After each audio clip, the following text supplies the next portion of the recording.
Right now, reading this sentence, something inside your skull is physically changing shape.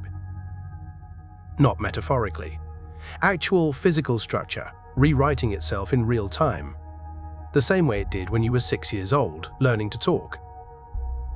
It has a name, neuroplasticity, the brain's ability to change its own wiring based on what you actually do with it. So what does rewiring even mean underneath the word? Every thought, every movement, every memory fires as a signal jumping across a tiny gap between two neurons, a synapse.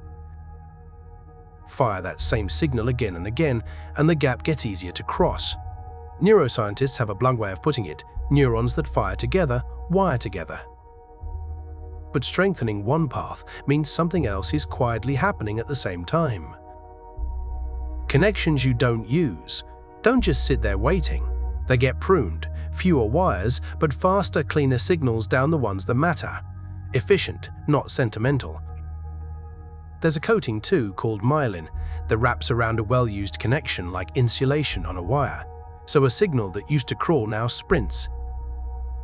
For a long time, doctors assumed all of this stopped by your 20s. One hardware upgrade in childhood, then nothing but slow decline. That turned out to be wrong. Scans of 60 and 70-year-olds learning a new instrument or a new language show the exact same rewiring. Slower maybe, but the machinery never actually stops.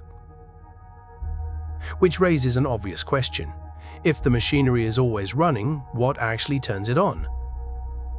Repetition, spaced out over time, with real rest in between. Sleep is when a lot of this rewiring actually consolidates.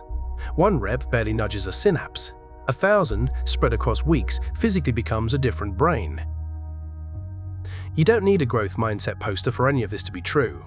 It's just biology. Every rep you choose to repeat is quietly, physically becoming who you are.